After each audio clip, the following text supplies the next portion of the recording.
Hello and welcome to another chapter of 50 Shades Darker.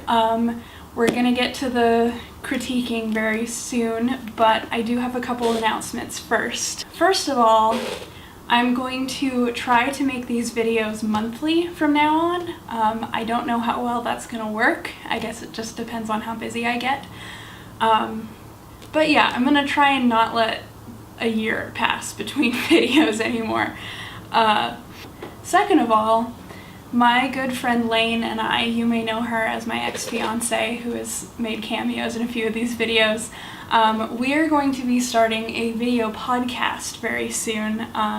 It's going to be about fashion history, and we've been working up some very exciting ideas about that. We're going to have some episodes about specific garments throughout history. We're going to have episodes about fashion designers and fashion personalities, all kinds of fun stuff. So as of right now, we have not started filming the first episode yet. But I will let you know in my next installment of this series where that podcast is at. So if that's something you're at all interested in, should be fun. So, without further ado, chapter 11. God, the jokes just keep getting worse. And that's saying something because I love bad jokes, but this is just...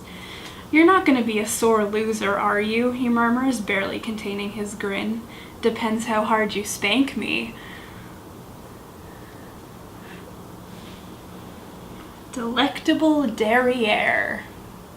Yep, that's a phrase that's in this book that was published, released to the public to read. I stand paralyzed like a complete zombie. Cause I don't know why. I don't know why that analogy is in there. Oh my god, no, oh my god, I didn't even finish the sentence, it gets worse. I stand paralyzed like a complete zombie, my heart pounding, my blood pumping, not actually able to move a muscle. Paralyzed, like a zombie, not able to move a muscle. All of those things basically mean the same thing. Additionally, heart pounding and blood pumping are basically the same thing. This sentence could have been cut in half. What was their editor doing? Oh, also, okay, here's the thing about sex scenes. I know that it's fun to, like, describe people undressing each other, and it's, like, fun and sexy and whatever. There is such a thing as too much detail. You don't need to, like, every single time talk about unlacing your shoes and then taking them off and then taking your socks off and then undoing the button of your jeans and then undoing the zipper of your jeans, because then it's just like 5 pages of clothes coming off and it's boring. It's like, get to the good shit already. He kisses me. ... There.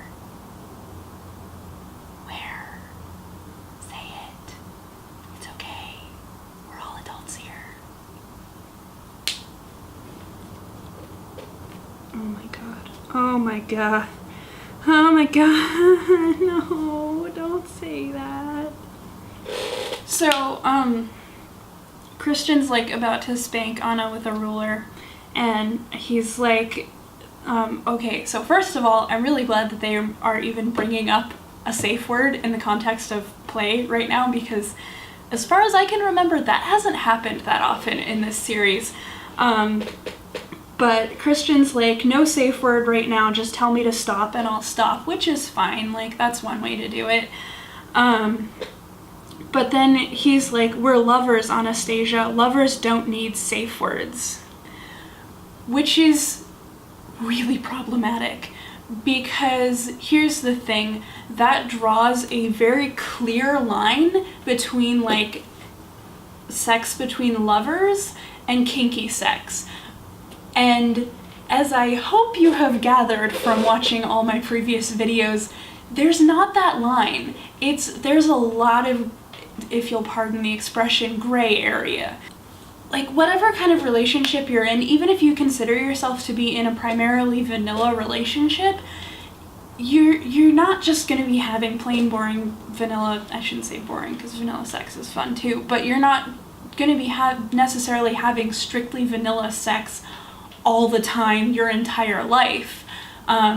You know, there are all kinds of ways where you can kind of get into a little bit of play and a little bit of kink, or like, even if you're in a kinky relationship, you're not going to be like in your playroom or your dungeon or whatever like every single day. Sometimes you just like have like a casual spanking in the bedroom or whatever. Like, there's all these different layers and all these different shades of it, and so there's no line, there's no point where you can really say, okay, now we've gone from lovers to, I don't know what the term is, partners in kink. You're both at the same time. And saying that like if you're lovers you don't need a safe word, like that's stupid, first of all. And I think it sets a bad example. Do you see what I mean? Am I explaining myself well? I'm not sure, but I think it sets a bad precedent. I think safe words have a place in all levels of play or kink, or I don't know, even if you're having vanilla sex, there's nothing wrong with having a safe word for if you suddenly just want to stop. Like, there's not one certain context in which a safe word belongs, and there is not a context where a safe word does not belong. It's just a good thing to have. Whatever. Her inner goddess does floor exercises. If anyone's interested, I know I'm not. Oh my god, I can't fucking do this. I quit. Okay, so they're in the pool room, and he picked up the pool cue because he's handing it to Anna, and he's like, whatever, here, hit, get this certain ball into the pocket, whatever. In case you're wondering, I don't play pool, so I don't know shit about it. Like, every time she takes a try at it, he spanks her, which in a different context I would be enjoying, because distraction's one of my kinks, I'll tell you that right now. It's fun as hell. She like, of course, keeps missing because, reasons, but he's like, try once more, baby, and if you miss this time, I'm really gonna let you have it. And her internal monologue is, what? Have what? Like you're in the middle of being spanked and you really don't know what he means by let you have it. Really? Okay. It seems like years since I was at work. Yeah, it seems like years since I've read about her being at work. It's funny because it has been years. Oh, and here we go. Most of the rest of the chapter is going to be an email chain back and forth between Anna and Christian, because he's like incapable of letting her go a day at work without emailing her constantly, which is not a good sign. Yep, okay, so her boss at work is like, because she works for like, what, a newspaper? Something? I don't know, she's some kind of journalist of some kind. And her boss is like, so there's a fiction symposium in New York on Thursday, and he wants her to come with him. And they have to stay Thursday night. And Anna's immediate thought is, crap, this isn't gonna go well with Christian. Like, that, again, such a textbook sign of abuse when you can't even take a 2-day trip for your job without knowing that he's gonna get pissed about it. Like, that is abuse. That is not supposed to happen in a healthy relationship. my god, and she's really casually like, oh, I'm sure I can keep my boss from trying to come on to me if that's his ulterior motive. Like, are you kidding me? This should not be your first thought about your boss. That's not okay. That's illegal. Oh, and by the way, Christian's just revealed that he wants Anna to move in with him. Even though, keep in mind, they've been together a month. 1 month. And he's like, yeah, sure, move in. We're gonna totally be together for the rest of our lives, right? Oh, good. Oh my god, at least she has some kind of head on her shoulders. She goes, oh, Christian, it's too soon. Yeah, it is. Thank God you realize that. Oh, and she's just emailed Christian back and told him about this trip, and he's like, if it's with the sleazeball you work with, then the answer is no, over my dead body.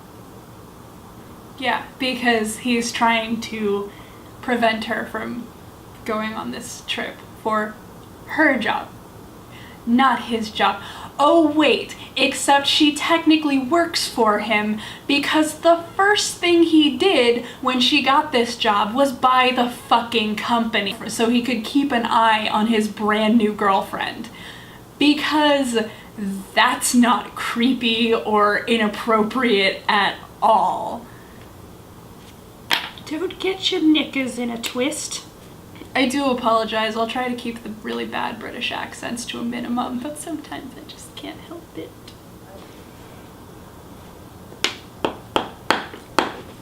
I can't take this anymore. I can't.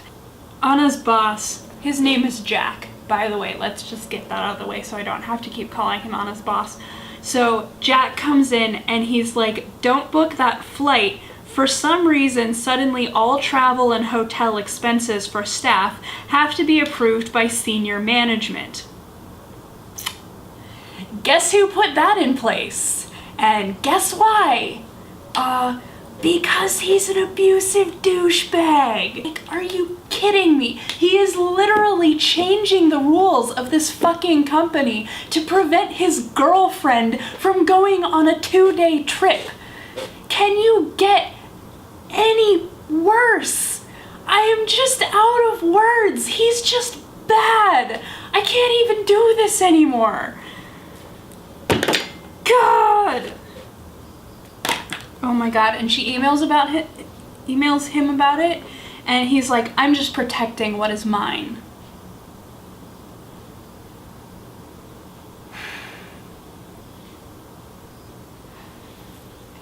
I'm out of words. This is so far beyond words. Christian basically just admitted to forcing himself on Anna.